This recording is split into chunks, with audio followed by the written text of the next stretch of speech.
તો જય શ્રી કૃષ્ણ મિત્રો, સ્વાગત છે આપણા એક નવા બ્લોગમાં। તો હું અત્યારે છું આપણા ગામનું કૃષ્ણ ભગવાનનું મંદિર છે દુધેશ્વરમાં ત્યાં। અને મિત્રો જન્માષ્ટમીના દિવસે રાત્રે 12 વાગે અહીંયા કૃષ્ણ ભગવાનનો જન્મ થાય તેના માટે ઉત્સવ કરવામાં આવે છે। તો હું રાત્રે તો આવ્યો જ નહોતો કારણ કે વરસાદ હતો તે કારણથી, અને અહીંયા ઘણા બધા ભક્તો દર્શન કરવા આવે છે। તો આજે તમને દર્શન કરાવી દઈએ।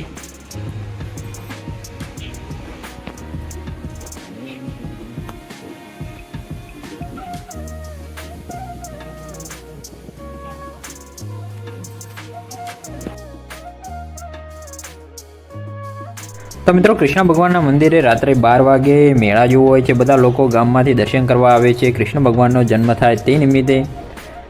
તો અહીંયા ઉત્સવ જેવો માહોલ હોય છે રાત્રે। તો આપણે પહેલાં કરી લઈએ કૃષ્ણ ભગવાનના દર્શન, અને ત્યારબાદ જ્યાં કૃષ્ણ ભગવાનનો હિંચકો હોય છે એટલે કે રાત્રે બધા દર્શન કરવા આવે છે તે જગ્યા પણ તમને બતાવી દઈશું, ત્યાં સજાવેલું છે। તો ચલો તમને પહેલાં કરાવી દઈએ શ્રી કૃષ્ણ ભગવાનના દર્શન।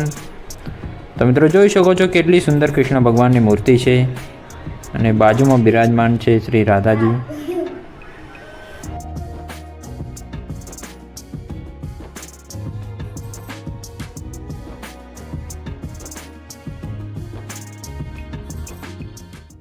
તો મિત્રો શ્રી કૃષ્ણ ભગવાનના દર્શન કરીને બહાર આવતા જ વરસાદ ચાલુ થઈ ગયો છે, તમે જોઈ શકો છો। થોડી વાર પછી જ્યાં તમને નીચે સામે દેખાઈ રહ્યું છે બંધેલું અને ફુગ્ગા લટકાવેલા છે અને ચારો તરફ ફૂલોથી અને તોરણ બાંધેલા છે, ત્યાં છે કૃષ્ણ ભગવાનનો હિંચકો, તે પણ તમને વિડીયોમાં બતાવ। તો બની રહ્યો વ્લોગમાં કન્ટિન્યુ। અને આ વરસાદ તો બંધ થવાનું નામ લેતો નથી, તો હવે થોડી વાર પછી તમને ત્યાં લઈ જઈશું।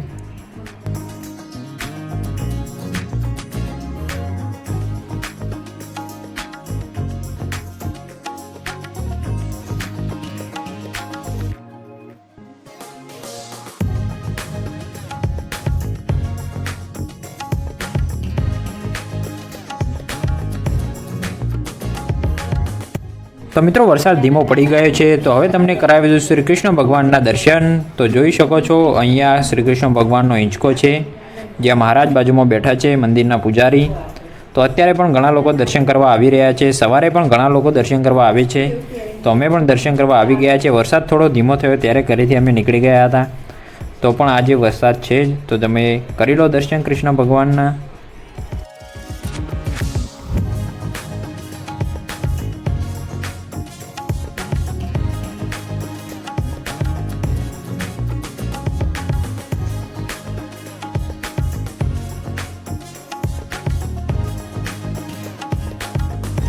તો મિત્રો બહાર અવાજ આવી રહ્યો છે ઢોલ અને નગારાનો, તો ત્યાં પણ આપણે જઈએ કે શું આવ્યું છે ગામમાં। તો ત્યાં લગભગ કાનુડો જ આવ્યો છે, અત્યારે કાનુડો રમવા બધા નીકળે છે સરદાર ચોકમાં। તો ચાલો તમને તે પણ બતાવી દઈએ।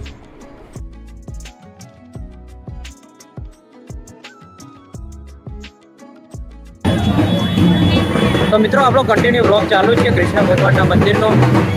તો અત્યારે તમને કાનોડનો ગામમાં બધા લોકો જાય છે જોવા માટે એ બતાવી દઈએ। તો બની રહ્યો બ્લોગમાં કન્ટિન્યુ, અને જોઈ શકો આ બાજુ પણ ચાલુ જ છે અને અહીંયા પણ ચાલુ જ છે। તો ચાલો પછી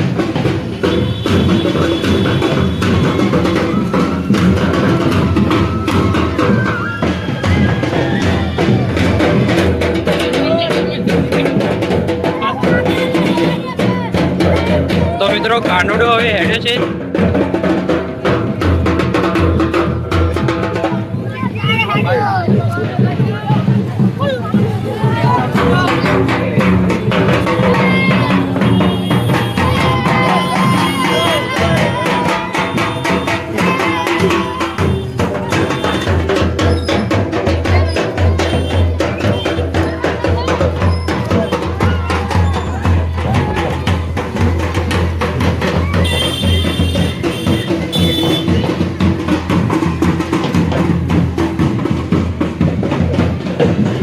તો ચાલો પછી આ બાજુ લઈ જઈએ તમને। અહીંયા પણ કાનુડો રમવાનું ચાલુ જ છે।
ચાલુ થઈ ગયો છે અને અત્યારે ઘણા બધા લોકો કાંઠો તરફ આવી ગયા છે. તમે જોઈ શકો છો પાછળની બાજુ. અને ગામના બધા લોકો અહીંયા ભેગા થઈ ગયા છે કાંઠો જોવા માટે. વરસાદ ચાલુ છે તો પણ અને આ બાજુ